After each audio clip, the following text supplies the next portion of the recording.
다시 보는 추수감사 이렇게 되어 있습니다. 우리들이 그동안에 물론 그렇지 않은 경우들도 덜어 있겠습니다만 추수감사주일 하게 되면은 영국에서 청교도인들이 메이플라워호를 타고 태평양이란데 대서양을 건너서 미국에 도착해서 뭐 이렇게 이제 인디안들이 도와주고 뭐 이렇게 하는 그런 이제 추수감사를 우리들은 많이 생각을 했었어요. 그런데 다시 한번 생각해 보기를 원합니다. 그것은 미국 사람들의 추수감사 있죠. 어차피 한국 교계에서는 몇 년 전에 우리 교단에서도 그 총회에서 결의를 했어요. 추수감사주일이 11월 셋째 주라고 하는 것은 미국 사람들의 전통에 의해서 11월 셋째 주이지 11월 셋째 주에 우리나라에서 벌써 추수 다 끝나고 들판에는 다 그냥 벌판밖에 없는데 무슨 추수감사냐? 현실적으로 맞지 않다 해서 그러면 교단에서 결의하기를 각 교회마다 알아서 추수감사 날짜를 알아서 정하도록 이렇게 결의를 했어요. 이게 무슨 얘기예요? 미국식 추수감사, 미국의 추수감사, 미국 사람들의 전통을 가지고 있는 추수감사와는 다르게 우리나라에서 그야말로 한국의 실정에 맞게, 한국 사람들의 신앙에 맞게, 한국 사람들의 상황에 맞게 이렇게 추수감사에 대해서 다시 한번 생각해보자. 이런 의미가 이제 많이 내포되어 있다라고 생각을 해요. 그랬을 때에 저도 마찬가지로 추수감사절에 대해서, 추수감사의 날에 대해서 생각을 해볼 때, 그저 뭐 어떤 그동안에 익히 들어왔었던 어떤 그런 청교도적인 신앙, 물론 청교도 신앙은 훌륭한 신앙이고요. 청교도적인 생활은 우리 모든 신앙인들이 본받아야 되고 따라야 할 신앙인 것은 분명합니다. 그러나 우리가 기왕에 하나님을 향해서 감사하는 추수감사의 날에 보다 더 성경의 다양한 면을 통해서 성경의 다양한 부분을 통해서 하나님과 교제하고 교통하고 감사하는 그런 시간을 가졌으면 좋겠다 싶어서 함께 제목부터가 다시 보는 추수감사라고 한번 정해보았어요. 자, 우리들이 계속 이제 제가 근 한 달 이상 계속 무엇을 주제로 무엇으로 시작을 하느냐 하면 행복이라고 한 주제로 시작을 하고 있어요. 그렇죠? 하나님은 우리들을 사랑하시면서 우리들을 위해서 크고 놀라운 일을 계획해 놓고 계세요. 이거는 대학생들 CCC에서 사형리 전도를 할 때 첫 번째 명제예요. 누구든지 만나면 잠깐 좀 제가 지금 당신에게 전해드릴 말씀이 있는데요. 하고서 무슨 얘기일까요? 하나님께서는 당신을 사랑하시며 당신을 위한 놀라운 일을 계획해 놓고 계십니다. 이렇게 얘기를 한단 말이에요. 그런데 어찌하여서 사람들이 그 하나님의 크고 놀라운 계획에 대해서 알지 못하느냐? 어찌하여서 그 커다란 행복 가운데 거하지 못하느냐? 왜냐하면 하나님과 우리들 사이에 죄가 가로막고 있기 때문입니다. 이렇게 이제 사형리는 전개가 되는 것입니다. 그렇습니다. 우리들이요, 이 세상을 살아가는 모든 사람들이 그 사람이 기독교인이든 아니든 그 사람이 세례를 받은 사람이든 아니든 상관없이 그 사람이 다른 종교를 가지고 있든 아니든 상관없이 모든 사람들이 나의 삶 속에서 물론 개 중에는 나는 정말로 행복하다라고 말하는 사람들이 있을 수 있어요. 하지만 그들이 말하는 행복이라고 하는 것조차도 일종의 사상 누각과도 같은 것이다 하는 것입니다. 어저께 아침을 거나하게 먹었습니다. 어저께 저녁을 기가 막히게 먹었어요. 어저께 점심 칼국수 정말로 맛이 있었습니다. 그런데 그렇다고 해서 오늘 아침 안 먹나요? 오늘 점심 안 먹나요? 그 칼국수 또 안 먹나요? 먹게 된다는 말씀이죠. 우리들이 이 세상을 살아가는 가운데 행복하기를 바라지 않는 사람은 없습니다. 그리고 또 그 행복을 위해서 노력하지 않는 사람도 없어요. 심지어는 너 지금 뭐하고 있냐? 아무것도 안 하고 있는데요? 멍하니 있는데요? 라고 말하는 사람조차도 그 사람 나름대로의 방법으로 행복을 찾아가는 거예요. 나는 아무것도 안 하고 그냥 퍼질러 있는 것이 너무 행복해 라고 생각하는 사람이기 때문에 그냥 퍼질러 있는 거죠. 뭐하고 있니? 아무것도 안 하고 있어요. 말은 아무것도 안 하고 있지만 실은 행복을 추구하고 있는 거죠. 이렇게 이 세상 모든 사람들은 다 행복하기를 바라고 있어요. 그러나 그 행복의 완성이라고 하는 것이 과연 어떻게 하면 이루어질 수 있을 것인가? 그냥 퍼질러 누워있는 것을 행복으로 여기는 사람이 있다고 칩시다. 그러면은 그 사람이 이렇게 마냥 퍼질러 누워있을 수만 있나요? 그럴 수는 없거든요. 우선 등허리가 아파서라도 누워있지 못하고 저는 정신이 말똥말똥한 상태에서 10분 누워있으면은 머리가 아파서 못 누워있어요. 그래서 이제 앉아 있어야 돼요. 예. 이러니까 예. 누워 있는 것이 행복하다 할지언정 누워 있지 못하고 다시 앉아 있어야 되는 거예요. 그리고 또 무엇인가 내가 밥을 먹기 위해서는 움직여야 되는 거고요. 가만히 누워 있는 것이 행복한 사람이라 할지라도 내가 먹고 살기 위해서는 이 행복을 잠시 내려놓고 어디 가서 또 이제 몸을 움직여서 먹을 거리를 구해 와서 그것을 가지고 와서 이제 또 이제 먹으면서 이제 누워 있는 거죠. 네, 이렇게 사람은 늘 행복할 수는 없어요. 항상 행복할 수는 없어요. 완벽한 행복은 사람은 찾을 수는 없습니다. 그런데 오늘 본문에 나오는 이 사람들도 하박국이 살던 시대, 이 시대의 사람들도 마찬가지로 행복하지 못하고 있어요. 왜냐하면 지금 저 먼 나라에서 바벨론에서 지금 쳐들어온다라고 하는 소문이 들리고 있는 거예요. 자, 이럴 때에 우리도 북한에서 미사일 한번 쏘면은 막 민심이 흉흉해지고 막 이러잖아요. 제가 고등학교 1학년 때였던가 지금 중학교 3학년 때였나 봐요. 예. 여름 방학 때 이제 라디오를 들으면서 공부를 하고 있었어요. 제가 좀 공부를 했거든요. 예. 그래서 열심히 이제 라디오를 들으면서 공부를 하고 있었는데 2시의 데이트 김기덕입니다 라고 하는 라디오 프로그램을 들으면서 제가 공부를 하고 있었는데 갑자기 어떤 얘기가 나오냐면 노래가 막 신나는 팝송이 나오다가 노래가 뚝 끊어지다니면서도 하는 얘기가 북한에서 미국이 한 대가 내려오고 있습니다. 뭐 이런 얘기를 하면서 국민 여러분들께서는 동요하지 마시고 뭐 이렇게 얘기하는 내용이 막 나오더라고요. 그게 누구예요? 이웅평이라고 하는 사람이 북한군 공군 조종사가 비행기 몰고 내려오던 날이었잖아요. 예. 그런데 그때 어떻게 했어요? 막 슈퍼마켓에 막 라면이 동인하고 막 이렇게 하는 일들이 부탄 가스가 동인하고 막 이런 일들이 있었죠. 왜 그래요? 불안하기 때문에 그런 거예요. 북한에서 전투기 한 대가 내려오는데도 사람들은 불안해서 라면을 사재고 부탄가스를 사재고 불안해서 이러는데 오늘 성경에서 이 이스라엘 사람들이 저 북방에서 바벨론이라고 하는 나라가 우리나라로 쳐들어온대 라고 하는 소문을 들으면 얼마나 그 마음이 불안하겠냐 하는 거예요. 오늘 올까 내일 올까 한 10년쯤 있다 오면 얼마나 좋아. 아니 20년 후에 나 죽고 난 뒤에 오면 얼마나 좋아. 이런 마음들이 사람들에게는 얼마나 불안하게 있냐 하는 거예요. 비유가 적절할지 몰라도 다미선 교회 여러분들 잘 아시죠? 유명한 종말론 그 이단 다미선 교회. 다미라고 한 이름이 왜 다미예요? 다가올 미래를 준비하라. 이래서 다미거든요. 그래서 이 사람들은 딱 요때 1999년도 10월 28일 날 딱 이때에 예수님께서 오신다 라고 사람들한테 세뇌를 시킨 거예요. 그랬더니 사람들은 그날만 생각하면서 그날에 대한 불안감과 그날에 대한 기대감을 가지고 있어요. 왜 불안감을 가지고 있어요? 그때 나 휴거 당하지 못하면 어떻게 하지? 내가 그때 휴거 받지 못하면 어떻게 하지? 이거에 대한 불안감이 있는 거예요. 그러니까 어떻게 해요? 이장님이라고 하는 그 종교 지도자한테 자기 집 재산 다 팔아가지고 갖다 바치는 거예요. 그래서 목사님 저 휴거 받을 수 있겠지요? 글쎄요 재산은 바쳤는데 전도가 얼마 안 됐네? 이러면 또 나가서 또 막 불이 나게 또 전도하는 거예요. 난 휴거 받아야 되니까 10월 28일에 난 들림 받아야 되니까 들림 받지 못하면 난 큰일 나니까 그러니까 막 죽기 살기로 전도를 하는 거예요. 그래 데리고 와가지고서는 목사님 이제 됐겠죠? 제가 10명 전도했는데요. 글쎄요 지금 옆에 저 갑돌이 보니까 30명 데리고 왔던데 당신은 이제 겨우 10명 데리고서 구원받을 수 있겠어? 알겠습니다 하고 또 가가지고 막 부지런히 또 해가지고 또 30명 채워가지고 오는 거예요. 목사님 이제 30명 채워가지고 왔어요. 그래? 그런데 어떻게 하죠? 갑돌이가 그새 또 50명 또 데리고 왔네? 이러면은 끝이 없는 거예요. 구원의 확신에 대한 끝이 없는 거예요. 10월 28일은 다가오는데 나는 휴거 당할지 안 할지에 대한 보장이 없으니까 늘 불안한 거예요. 늘 어렵고 늘 힘든 거예요. 그런 가운데 갑돌이는 옆에서 그렇게 전전긍긍하고 있는 갑순이를 보면서 기고만장해지는 거죠. 에이 까짓거 말이야. 너 재산 다 갖다 바쳤지? 나도 다 갖다 바쳤어. 너 전도 몇 명 했어? 이제 겨우 40명 했다고? 나는 80명 했어. 너는 구원받지 못해도 나는 구원받을 수 있어.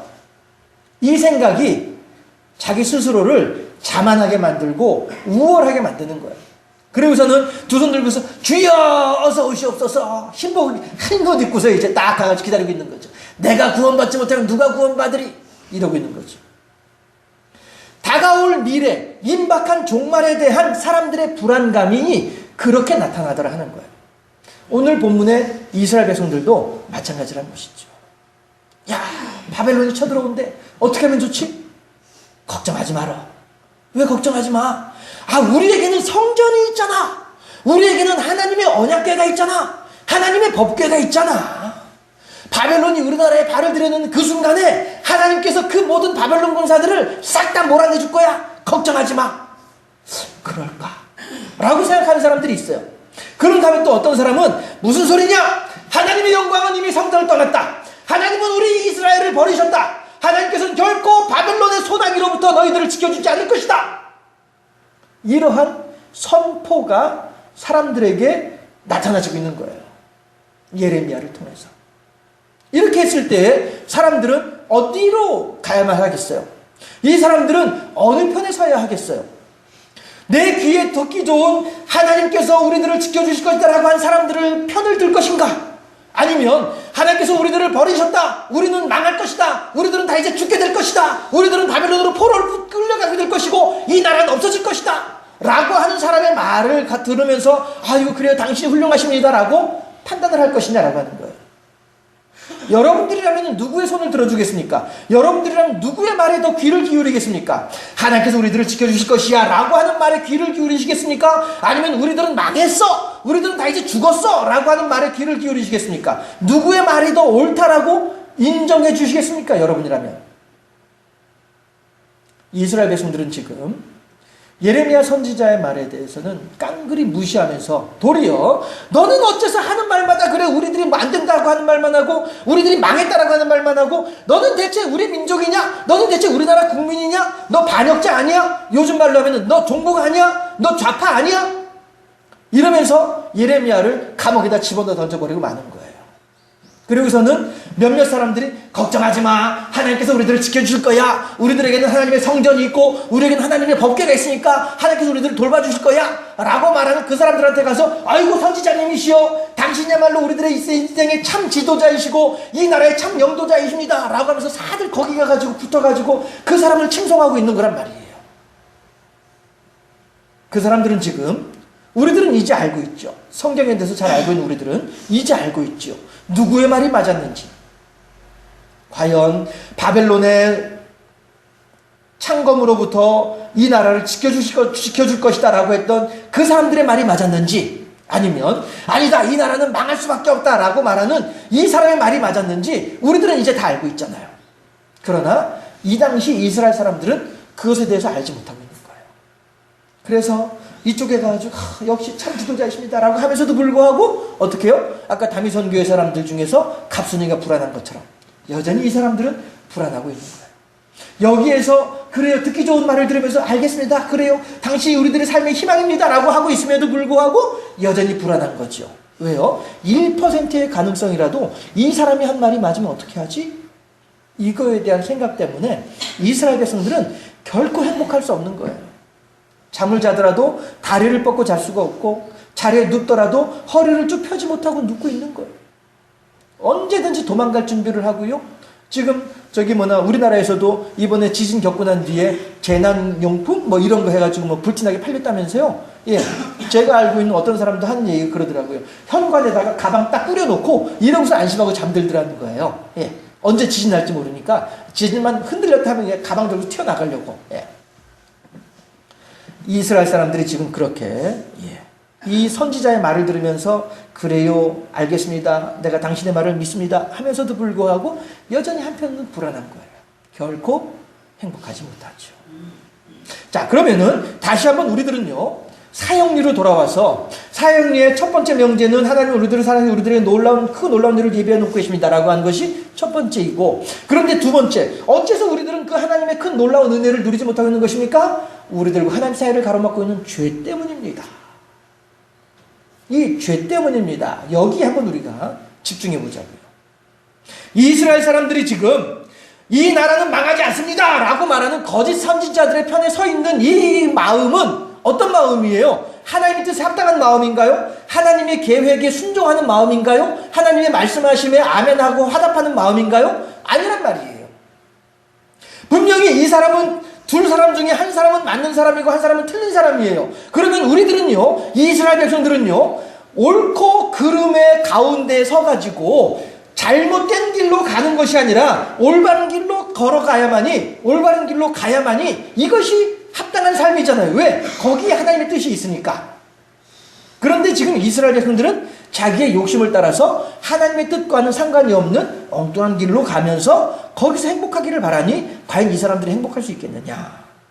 결국 이 사람들은 무엇이 지금 그곳으로 가도록 만드는 거예요? 하나님의 뜻을 제대로 헤아리지 못하는, 다시 말해서 죄라고 하는 것 때문에 죄의 그물에, 죄의 보자기에 쌓여가지고, 죄의 그물에 가려져가지고, 묶여져가지고, 하나님의 올바른 길을 가지 못하고, 잘못된 그릇된 길로 가면서 여전히 불안해하고, 여전히 불행한 삶을 살 수밖에 없는 것이 그 당시 이스라엘 백성들이었더라 하는 것입니다.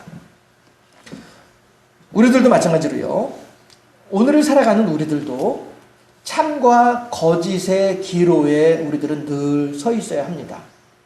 했을 때 과연 이것이 참인지 이것이 거짓인지 올바르게 분별함으로써 하나님의 참된 자리에 설 수 있어야 한다는 것이에요. 왜요? 그것이 하나님 뜻에 순종하는 길이니까요. 이것이 어렵게 되면, 이것이 혼란스럽게 되면 이스라엘 백성들이 지금 그 길을 가면서도 불구하고 불안할 수밖에 없는 것처럼 우리들도 이 길이 제대로 된 길인지 어떤 길인지도 알지 못한 채 우리들도 불안한, 결코 편안하지 못한, 결코 행복하지 못한 그런 삶을 살 수밖에 없다는 거예요. 무엇 때문에요? 잘못된 판단 때문에. 무엇이 나로 하여금 잘못된 판단을 하게 만들어요?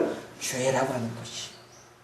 하나님의 뜻을 올바르게 이해하고 해석하지 받아들이지 못하도록 만들고 있는 그 미혹이라고 하는 죄가 우리들을 엉뚱한 방향으로 가도록 만들어버린다 하는 것입니다.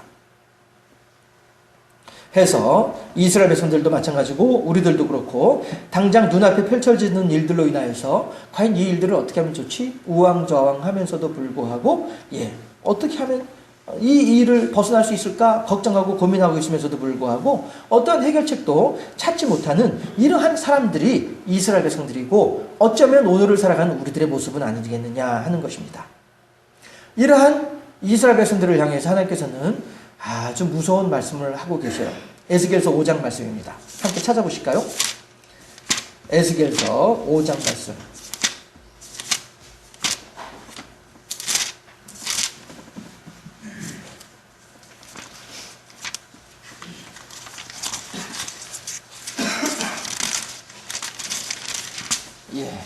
구약성경 1155쪽 에스겔서 5장 5절에서 12절까지 말씀이에요. 구약성경 1155쪽 구약성경 1155쪽 에스겔서 5장 5절에서 12절까지 말씀. 다 찾으셨죠? 이 아주 무서운 말씀이에요. 심각한 내용이고요. 끔찍한 내용들입니다. 말씀의 내용을 함께 잘 생각하면서 저 여러분이 한 절씩 교독하도록 하겠습니다. 제가 먼저 5절 말씀 봉독하겠습니다.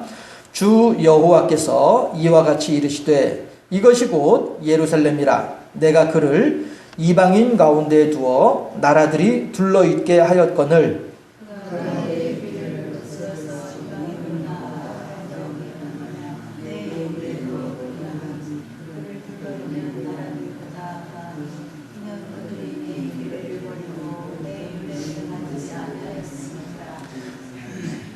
그러므로 나 주 여호와가 말하노라. 너희 요란함이 너희를 둘러싸고 있는 이방인들보다 더하여 내 율례를 행하지 아니하며 내 규례를 지키지 아니하고 너희를 둘러있는 이방인들의 규례대로도 행하지 아니하였느니라.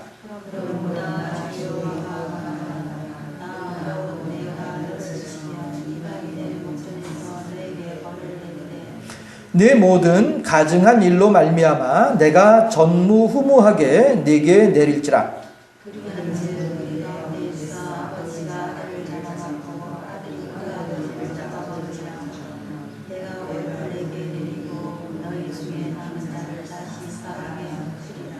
그러므로 나 주 여호와가 말하노라. 내가 나의 삶을 두고 맹세하노니 네가 모든 미운 물건과 모든 가증한 일로 내 성소를 더럽혔은즉 나도 너를 아끼지 아니하며 긍휼을 베풀지 아니하고 미약하게 하리니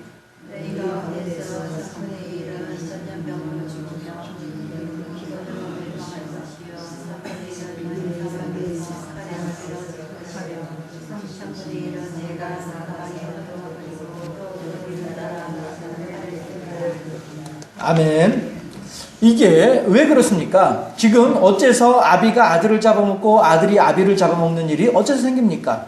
어째서 민족의 3분의 1이 전염병으로 죽고 전염병을 겨우 견뎌냈는가 했더니 3분의 1은 또 칼에 의해서 죽임을 당하고 또 그나마도 칼의 위협에서도 어떻게 요령껏 살아남았다 싶었더니 나머지 3분의 1을 다 흩어버려가지고 산산이 흩어지게 만들고 이방인이요 나그네로 살게 만들면서 요즘으로 말하면은 왕따이지요. 요즘으로 말하면은 소수민족자들인 것입니다.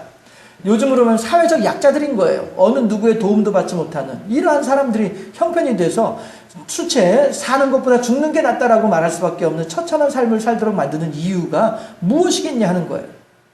앞에 나오죠. 전반 부분에 나오죠. 이 이스라엘 백성들이 하나님의 말씀을 따르지 아니하고 이방인들이 행하는 것보다도 더 악하게 해버리니까 하나님께서 이들에 대해서 가만히 둘 수가 없는 거예요. 그러나 여러분, 우리들은 성경에서 말하는 하나님의 진노, 하나님의 저주, 하나님의 징계, 이러한 것들은 다 무엇을 근거로 하느냐 하면 그들의 회개를 목적으로 그리 행하시는 거예요. 우리가 아이들 어렸을 때 혼을 냅니다. 어째서 아이에게 회초리를 댑니까? 어째서 아이에게 너 몇 대 맞을 거야 라고 하는 말을 왜 합니까? 어째서 아이에게 눈을 부릅뜨고 화가 난 듯이 무서운 듯이 해가지고 그렇게 아이에게 소리를 지르면서 그렇게 아이를 위협합니까? 이유가 뭡니까? 그 아이가 정말로 미워가지고요, 그 아이를 정말로 못되게 만들고 싶어가지고요, 그 아이가 정말로 잘못되기를 바라는 마음으로 그렇게 하나요? 아니란 말씀이에요. 도리어 이 아이로 하여금 너 혼내, 아빠가 너 때릴 거야, 너 자꾸 그렇게 하면 혼날 거야 라고 하는 이유는 아빠는 너를 때리고 싶지 않으니 제발 너의 행동을 바꾸어다오, 이러한 부모로서 자식을 향한 간절한 소망이고 바람이란 말이에요. 지금 하나님께서 3분의 1은 전염병으로, 3분의 1은 전쟁으로, 3분의 1은 흩어짐으로 내가 너희들한테 이렇게 할 것이야 라고 진노하면서 엄포를 놓는 이유가 뭡니까? 그러니 제발 지금이라도 정신 차리고 되돌아서라. 지금이라도 정신 차리고서 올바른 길로 좀 돌아와라.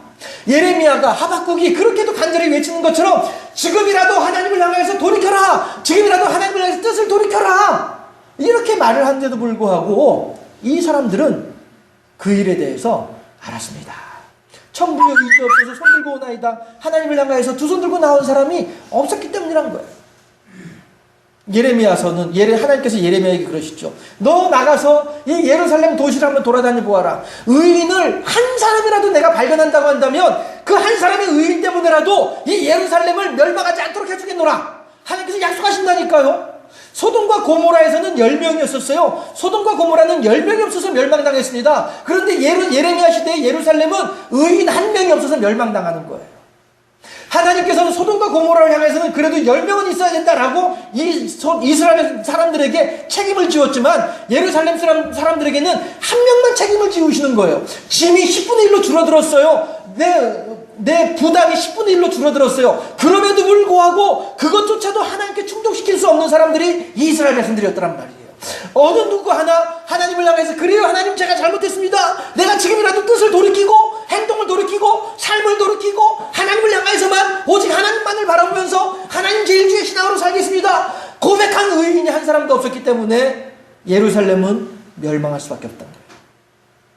그리고 오늘 하박국은 바로 그 전쟁과 기근의 소식, 전염병의 소식이 들려오는 이 흉흉한 사회 속에서도, 시대상 속에서도 하나님을 향해서 뭐라고 해요? 하나님, 그럼에도 불구하고 저는 하나님께 감사하겠나이다.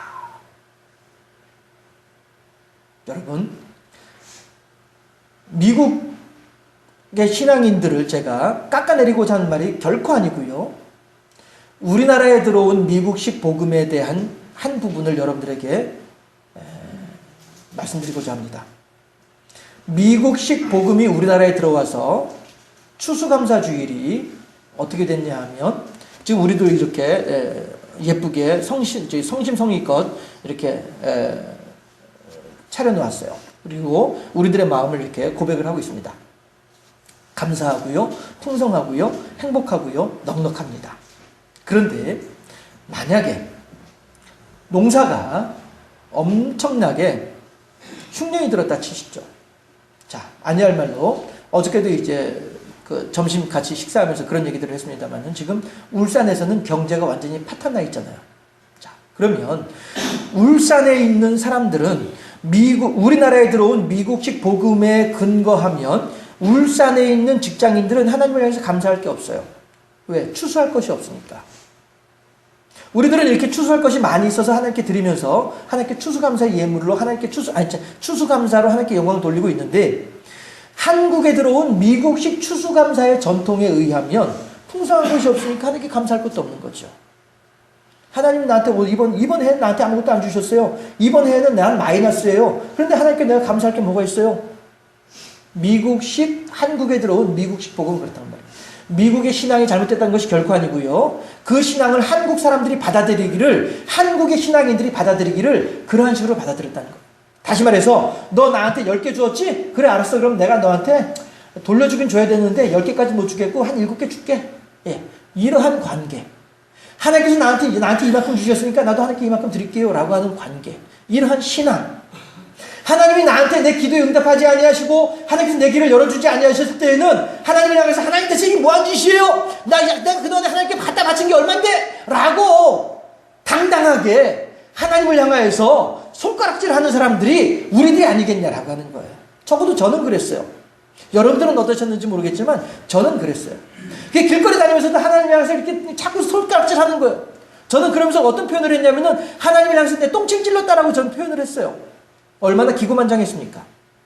내 마음에 들지 않는다고, 내 환경이, 내 형편이 내가 원하는 대로 되지 않는다고 하나님을 향해서 똥침을 찔러가면서 원망을 하면서 하늘을 향해서 흘긴 눈으로 바라보면서 구름 사이로 잠깐씩 보이는 그 파란 하늘을 향해서 대체 뭐 하는 거냐고.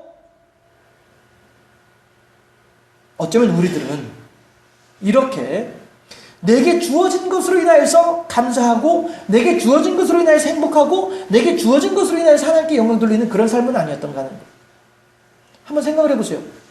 월급을 받았습니다. 그때만 하더라도 통장으로 안 들어오고 현찰로 받았어요. 월급을 받았어요. 그 자리에서 11조 딱 정확하게 1,000원 단위까지 딱 떼가지고서는 봉투에 딱 넣어가지고 아무도 없는 예배당에 와가지고 이 설교단에다가 툭하니 올려놓고서는 내 자리까지 앉아가지고 앞에 십자가만 뚫어져 쳐다보고 있는 거예요. 빨리 응답하시오. 빨리 역사하시오. 얼른 나한테 복을 주셔야지. 저는 저의 신앙으로, 저의 간증으로 여러분들에게 말씀을 드리고 있습니다만 어쩌면 우리들 가운데에도 혹이라도 이러한 그릇된 신앙의 관을 가지고 계신 분들이 계시지 않을까 싶어서 부끄럽지만 저의 철없었던 때의 한순간의 모습을 여러분들에게 말씀을 드려요. 하나님께서 우리들에게 고난을 주시는 이유는 결코 우리가 미워서가 아니고 결코 우리들이 싫어서가 아니고 도리어 부모님의 가슴앓이다라고 하는 것이죠. 자식을 향한 간절함이다라고 하는 것이죠. 내가 너를 어찌하면 좋으리. 이렇게까지 내가 너를 괴롭히는데도 불구하고 깨닫지 못하는 너를 향해서 나는 어찌하면 좋으리. 내가 결국은 네 몸에 피가 나도록 회초리를 때려야 네가 내 말을 듣겠니? 그렇다 한다면 내 마음은 어떻겠니? 하나님의 울부짖음이란 말씀이죠. 이 하나님의 사랑을, 이 부모님의 사랑을 알지 못하는 자녀들을